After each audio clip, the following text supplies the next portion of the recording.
Welcome back to our channel, where we dive deep into the glamorous, high-stakes, and often treacherous world of Los Angeles fashion. Today is a thrilling day to unpack the explosive, landscape-altering drama currently unfolding behind the closed doors of Forrester Creations.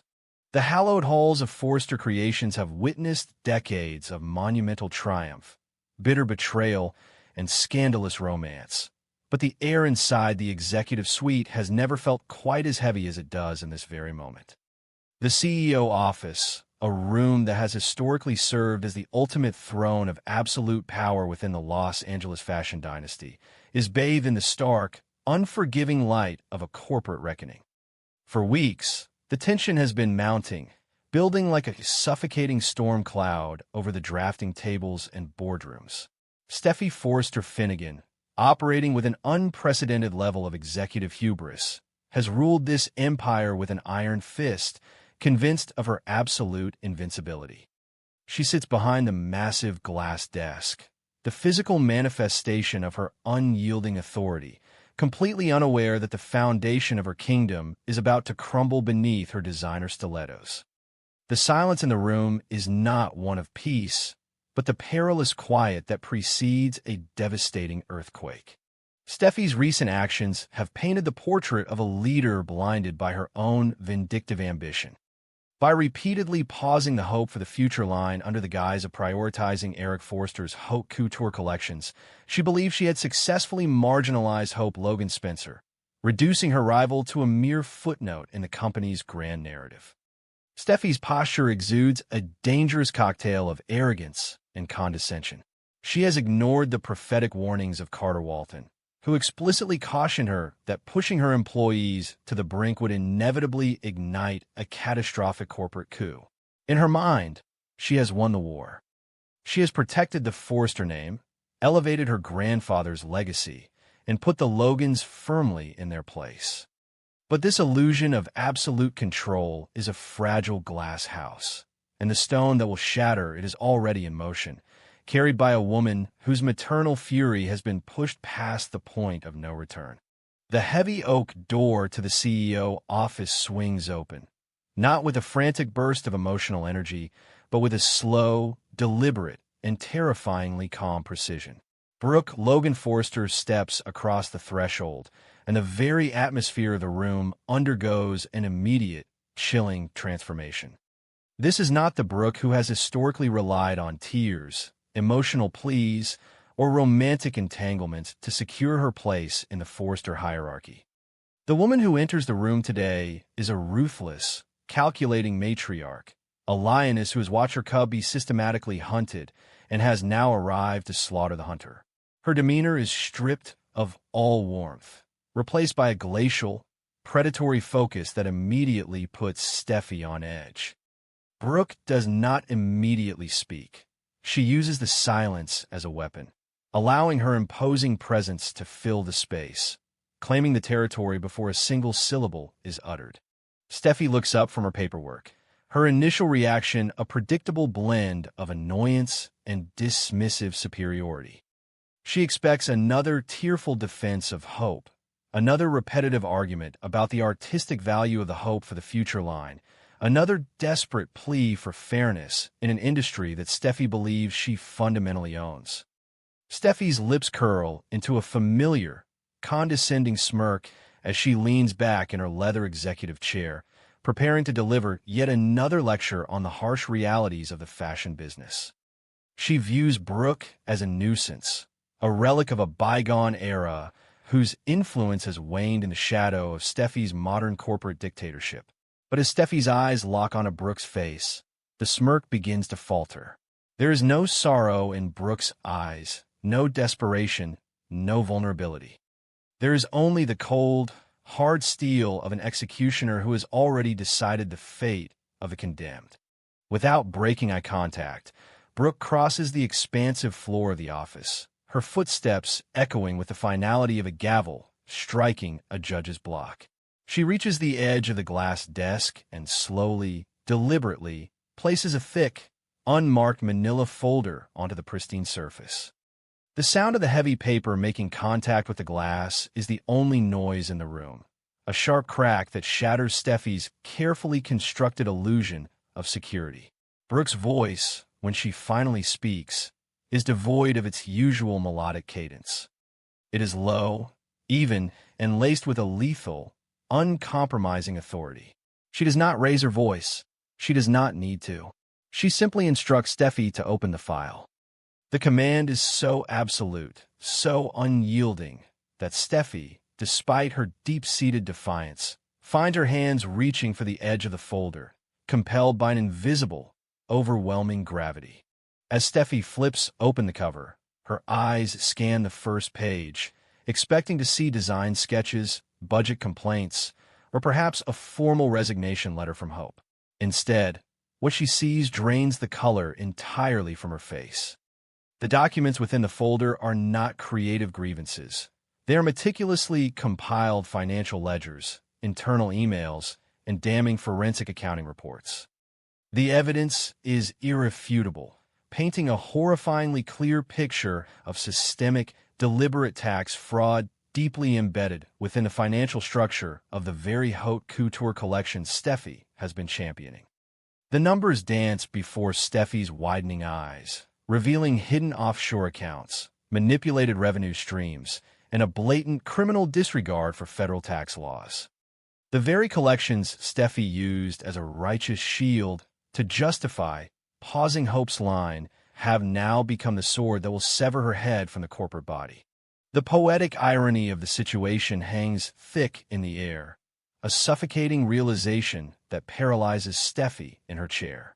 She had weaponized the haute couture line, elevating it to a sacred status to justify her cruel marginalization of hope for the future. She had stood in this very room, looking down her nose at Hope, declaring that high fashion and financial prudence demanded the sacrifice of Hope's brand. And now, staring back at her in black and white, is the undeniable proof that her prized couture line is a financial house of cards, built on a foundation of illegal tax evasion. The evidence is so thorough, so impeccably sourced, that any attempt to deny its authenticity would be an exercise in utter futility. Brooke has not just found a crack in Steffy's armor. She has uncovered a bomb wired directly to the core of the Forrester empire. Panic, raw and unadulterated, begins to claw at the edges of Steffy's mind. Her initial instinct is to lash out, to scream, to call security, and have Brooke forcibly removed from the building. She slams the folder shut, her breathing growing shallow and rapid as she attempts to summon her usual fiery bravado. She accuses Brooke of fabricating the documents, of engaging in a pathetic, desperate smear campaign to save her daughter's failing career. But her voice lacks its usual conviction. It trembles with the undeniable terror of a woman who knows she has been caught in an inescapable snare.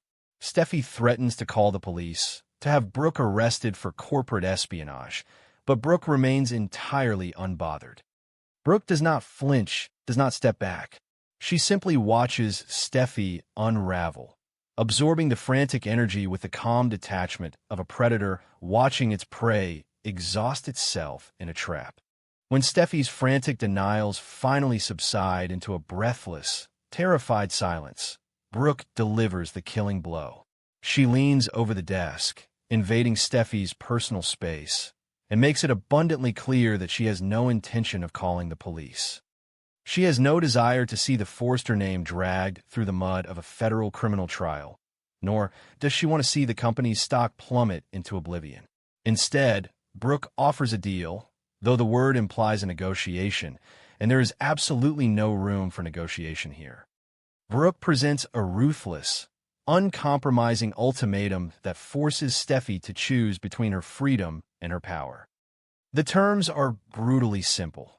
Steffy must draft a letter of voluntary resignation, effective immediately, and she must publicly hand over the CEO's seat, transferring full executive control of Forrester Creations to Brooke Logan Forrester. The sheer audacity of the demand leaves Steffy temporarily speechless. The thought of surrendering her throne, the position she has fought so ruthlessly to secure, and handing it over to her greatest rival is physically nauseating. But Brooke does not allow Steffy the luxury of time to process the shock. She lays out the alternative with chilling precision. If Steffy refuses to sign over the CEO's seat, Brooke will not hesitate to hand the entire meticulously compiled dossier directly to the Internal Revenue Service and to every major media outlet in Los Angeles.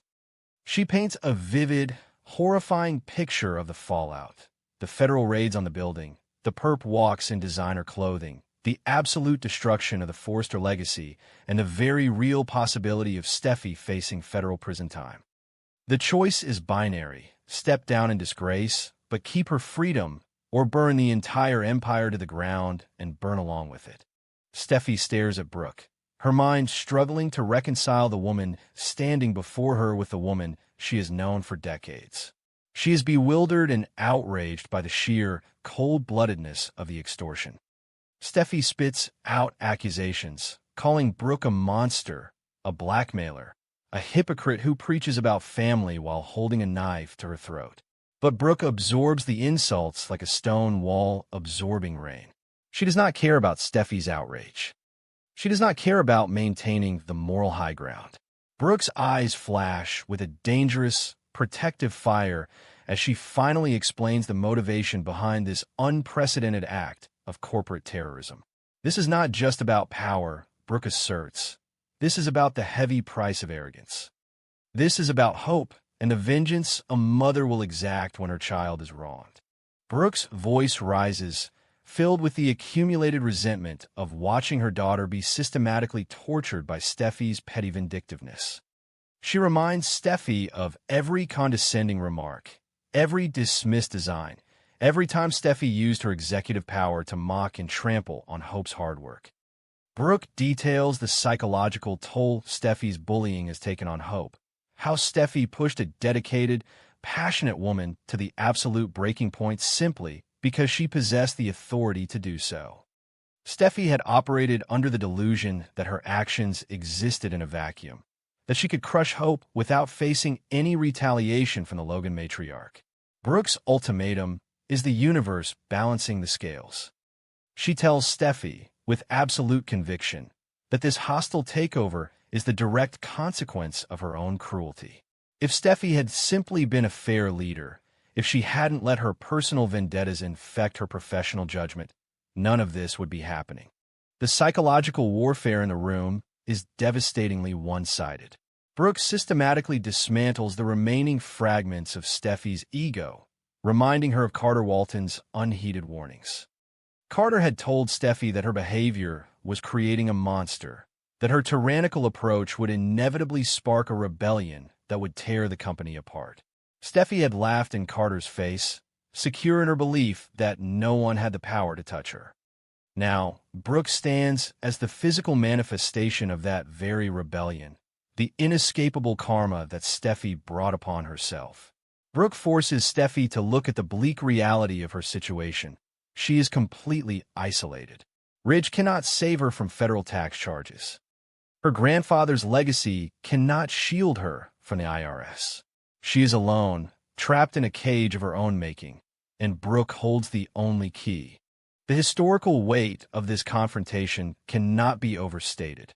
For decades, the fundamental dynamic of this fashion house has been defined by the bitter, endless war between the Forresters and the Logans.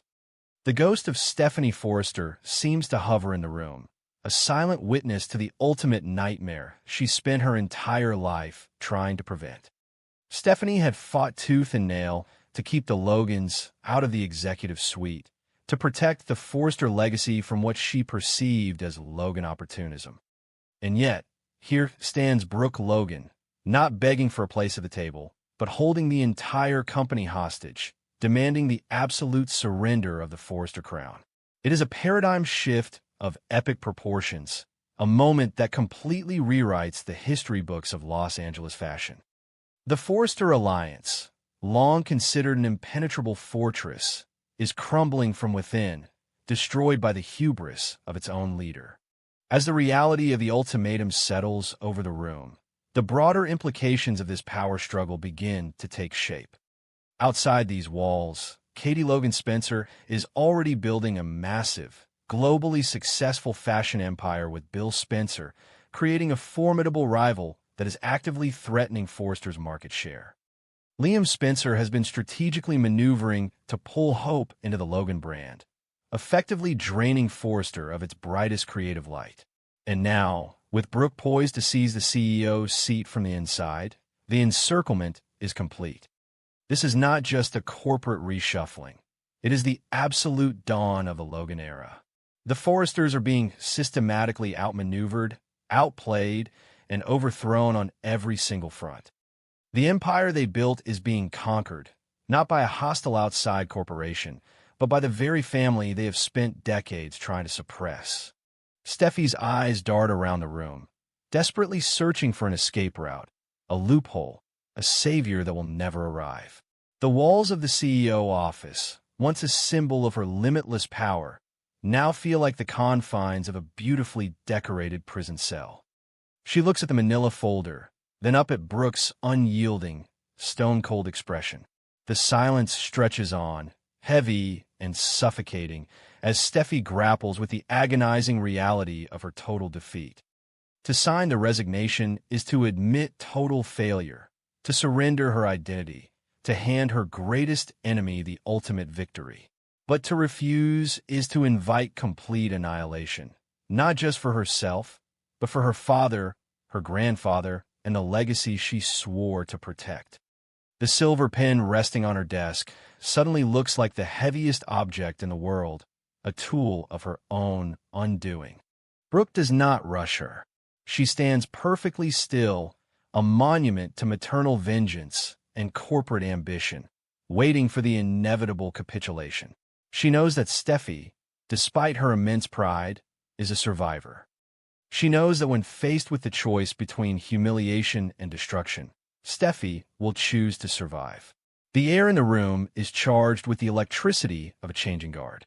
The era of Steffy Forrester's unchecked dominance is drawing to a violent, abrupt close. As Steffy's trembling hand slowly reaches out to grasp the pen, the balance of power in the Los Angeles fashion world shifts permanently. The Logan matriarch has not just won a battle. She has won the war, claiming the throne with a ruthlessness that will echo through